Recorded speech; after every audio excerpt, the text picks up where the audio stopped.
So in this section, we're going to look at the monolithic architecture patterns, which is one of the two ways that you can package up and deploy your application. So this slide shows how you could package the online store as a monolithic application. So this is a very, very typical sort of way that we deploy applications today. We take all of our modules, the presentation layer and the business logic, data access logic, and if we're doing it in Java, we would package it up as a WAR file. Maybe we'd package the WAR in an IR file. We might have multiple WAR files. And then we just deploy it on a Tomcat server. And we got a database at the back end and browser or some other client in the front end. And there are examples of this approach everywhere. I mean, in fact, I look back and almost all of the applications that I've built over the years in enterprise Java have actually had this approach.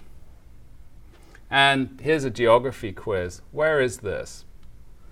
So on the one hand, this approach works remarkably well, right? It's actually quite simple, certainly for smaller applications. The problem that you run into is that successful applications have this habit of growing. A team of developers is working away every day. They're writing more and more code. And so every day, the application is getting bigger and bigger and bigger. And you do that for some number of months or even years, and you end up with these very big, complex, monolithic applications. Maybe there's 5 million lines of code or 20 million lines of code.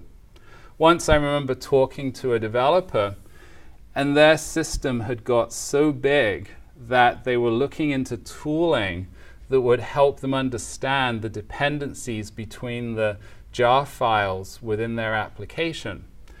And when systems get this big, they're just sort of beyond human comprehension. And I kind of refer to this as sort of the march towards monstrous monoliths. And I think there's a certain inevitability about it. Systems just grow and grow and grow. And on the one hand, it's good. That's a sign of success. But it actually starts exceeding our capabilities as humans to keep the structure in our heads. So once systems get large, agile development and deployment becomes impossible. You end up moving slower and slower and slower. The sheer scale of the system tends to intimidate developers. They're confronted with a massive code base that's beyond their comprehension. So what that means, for instance, when a new developer joins the team, it's a monumental effort to understand how things work. It could take some time before they could be productive. Another problem you have is because you can't actually fully understand how the system works, it then becomes difficult to actually make a change. You don't necessarily know the right way to make that change, and as a result, you end up degrading the design, and that just tends to be a downward spiral. It's not a very sort of pleasant place to be. Things just get worse, and you end up with this big ball of mud that's difficult to work on. It tends to be an obstacle to frequent deployments. In other words, it becomes difficult to practice continuous deployment of your application. In order to change one aspect of the application, you might actually have to redeploy the whole thing. That also, just like you make a change to the front end, that will redeploy background processing jobs, for example. Maybe that causes bugs to occur. So the actual act of deploying the system becomes this thing that is scary and risky, and then you end up wanting to do a lot of testing to make sure that it works, to make sure that a change really can be deployed successfully. And so, in other words, updates happen less frequently, which ends up making the problem worse. right? Instead of deploying small changes frequently, you're deploying large changes infrequently, which actually increases the probability of things going wrong. And so it's sort of a downward spiral again. Another issue that you can run into is that scaling the application can be challenging. So in one application, you could have some modules that are memory intensive, for instance, an in-memory cache of product information. At the same time, you could have CPU-intensive modules. Perhaps they're doing cryptography or image processing, some other incredibly expensive, from a CPU perspective, task. And then you could also have other modules that are very I/O intensive. So if in a monolithic application, if you're packaging all these up together, it can be challenging to find the optimal hardware upon which to deploy the application. You look at EC2, for example. There are EC2 instances that have a lot of memory. There are EC2 instances that have a lot of CPU, and you have other EC2 instances that are I/O intensive.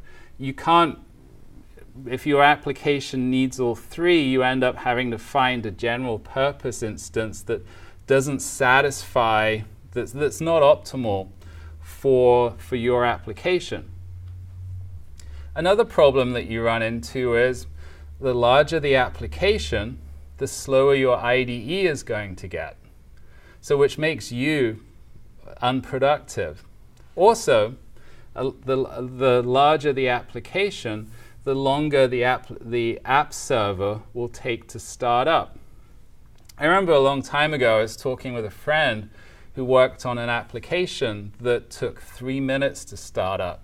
And that in itself, it sounds bad, right?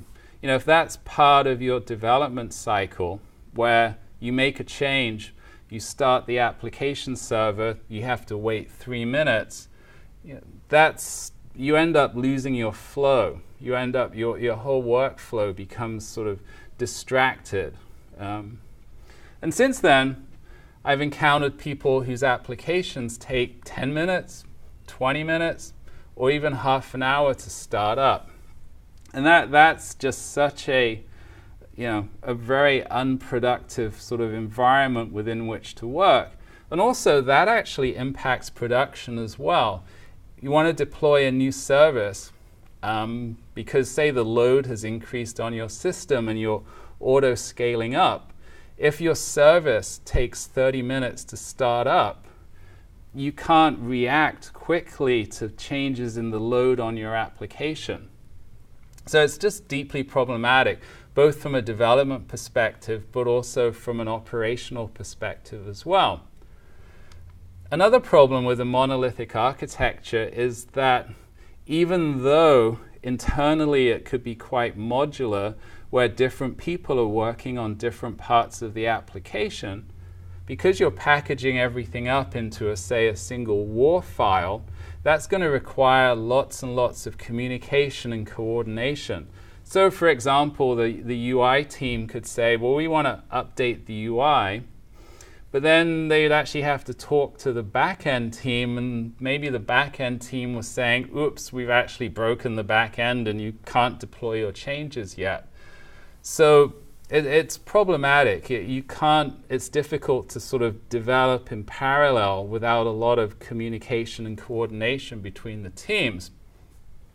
And then finally, a big issue with the monolithic architecture is that it requires a long-term commitment to the technology stack that you started with at the beginning of the project. If you've got a massive code base, it's simply too expensive and too risky to rewrite it to adopt a new language or a new technology. So in other words, you're ending up with a system that's sort of using technology that's increasingly out of date. So on the one hand, the monolithic architecture's good for smaller applications, right? There's a lot of simplicity there. The trouble that you run into is that at some point, certain amount of code, certain team size, and after a certain amount of time, you can easily end up in a situation where you have this monstrous monolith that very few people can understand, that's written using some obsolete technology that no one wants to work with, and it completely prevents any notion of agility within your organization. So at this point, you're in a very painful place. So that's the monolith. It's both good and bad. In the next segment, we're going to look at the microservice architecture, which is an alternative solution that can solve some of these problems.